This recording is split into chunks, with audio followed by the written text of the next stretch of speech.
복에 대한 말씀 암송기도와 암송찬양. 신명기 7장 13절 말씀.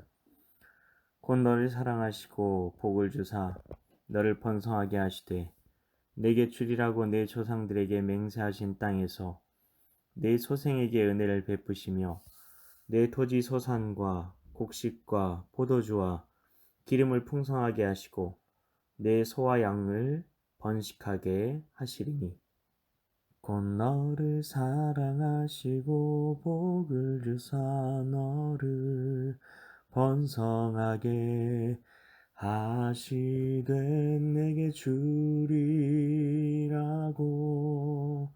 내 조상들에게 맹세하신 땅에서 내 소생에게 은혜를 베푸시며 내 토지 소산과 곡식과 포도주와 기름을 풍성하게 하시고 내 소와 양을 번식하게 하시리니 He will love you, bless you, and multiply you. He will bless the fruit of your womb and the fruit of your ground, your grain and your wine, and your oil, the increase of your cattle, and the issue of your flock in the land that He swore to your ancestors to give you. Deuteronomy chapter 7 verse 13. 말씀 기도입니다. 하나님 아버지, 하나님께서는 약속의 땅으로 들어가게 될 이들에게 가나안 땅에 들어가면 가나안 족속을 진멸해버리라고 말씀하십니다. 그들과 자식들을 결혼시킬 생각도 하지 말라고 하십니다. 진멸해버리는데 결혼 이야기를 굳이 하신 이유는 무엇일까요? 또 하나님께서 굳이 그들을 다 진멸해버리라고 하신 이유는 무엇이었을까요? 그리고 이것과 복은 어떤 관련성이 있는 것일까요? 하나님께서 그들을 진멸시키실 수밖에 없으셨던 이유에 대해서는 오히려 전쟁의 승자가 된 이스라엘이 가나안 족속들의 여자와 아이들에게 할 잔인한 행동을 애초에 하지 못하게 하시려는 뜻과 다른 우상을 섬기는 이들과 다르게 전혀 자기의 이익을 추구하지 않는 모습을 보면서 그들이 하나님을 믿고 구원받게 하시기 위해서 그렇게 하신 것이었습니다. 그러나 그렇다고 할지라도 그들을 진멸하시지 않을 수는 없었던 것일까요? 일단 하나님께서 결혼할 이야기를 하신 것은 이스라엘이 그들을 진멸시키지 못할 수도 있다는 것을 아셨기 때문입니다. 우리가 하나님이 모든 가능성을 다 아시기에 반드시 어떤 일이 되도록 다 조종하신다고 생각할 수 있습니다. 그러나 하나님은 우리를 인격적으로 대해 주십니다.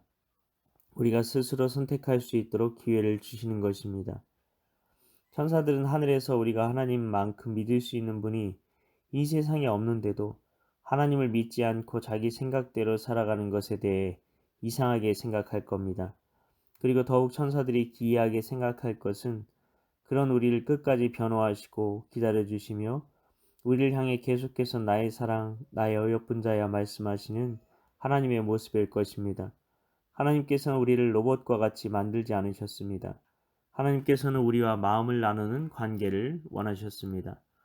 갑질, 권위주의가 문제인 이유가 무엇입니까? 인격적으로 대하지 않기 때문입니다. 그런 조직은 소망이 없습니다. 주님께서는 젖먹이들의 입에 권능을 세우시며 돌들로도 소리치게 하시고 나귀의 입을 열어 가르침을 주시는 분이십니다. 심지어 어린아이들에게도 배울 것이 있는데 독불 장군처럼 말하고 행동하고 자신이 하는 말에 대해 무조건적으로 복종을 강요하면 어떻게 되겠습니까? 눈치를 보며 아무 말도 하지 않고 그 사람의 비위만 맞추려 할 겁니다. 하나님은 이런 관계를 원하지 않으십니다. 하나님은 우리에게 창조성을 허락하시고 그 창조성을 우리가 빛내기를 원하시는 것입니다. 두 번째 질문은 왜 하나님께서 가나안 족속을 다 진멸하시라고 말씀을 하신 것이었을까요? 그 이유에 대해서 직접 말씀하시는데 우상 숭배 때문이라고 하셨습니다. 그만큼 우상이 무섭다는 겁니다. 그런데 우리 현실은 잘 맞지 않아 보입니다. 불교를 믿을 것도 아니고 이슬람교를 믿을 것도 아니고 그렇다고 유교를 믿을 것도 아니고 어떻게 이 말씀이 우리에게 적용될 수 있을까 싶긴 하지만 우상이 어떻게 만들어졌을까요? 축복, 사고로부터의 보호, 내세에 대한 불안감 해소 등을 위해 만들어졌습니다. 결국 모든 것이 마음의 결핍을 채우기 위해서였습니다. 안정감, 만족감, 자신감 등을 위해서입니다.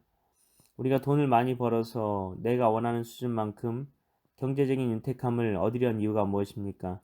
만족감을 채우기 위해서입니다. 다른 사람과 비교할 때 상대적으로 결핍감을 느끼고 싶지 않은 것입니다. 안정감을 얻기 위해서입니다. 관계에 집착하는 사람은 어떻습니까? 관계를 통해 만족감을 얻어보려 하고 안정감을 얻어보려 하고 결핍감을 해소하기 위해서입니다. 그런데 우리의 내면의 목마름은 하나님만이 채우실 수 있는 것입니다. 하나님을 믿을 때 생명수가 뱃속에서부터 흘러넘친다는 것입니다. 뱃속은 내면의 중심과 같은 곳입니다. 우리 내면을 채울 수 있는 것은 오직 하나님께서 부어주시는 생명수 뿐이라는 겁니다. 신앙은 하나님을 생수의 근원으로 고백하는 것입니다. 그런데 하나님 외에 다른 것에서 만족을 구하고 있다면 우리는 이미 신앙인이 아닌 것입니다. 아버지 우리 인격적으로 대해주시면서 하나님을 자발적으로 선택할 기회를 주시며 끊임없이 우리를 향해 사랑한다고 말씀하시는 하나님 아버지의 사랑을 우리가 더 알게 하소서.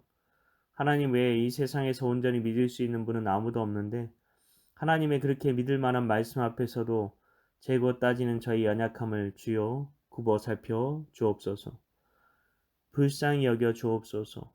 그리고 온전히 하나님의 말씀을 아멘으로 받아들이며 하나님을 향한 진실한 사랑의 고백을 중심으로 올려드리는 우리 모두가 되게 하옵소서. 이를 위해 오늘도 말씀 함송 기도와 찬양 가운데 나아가오니 성령으로 임하사 어제보다 오늘 주님을 더 사랑하게 하옵소서. 믿고 감사드리오며 예수님 이름으로 기도하옵나이다. 아멘.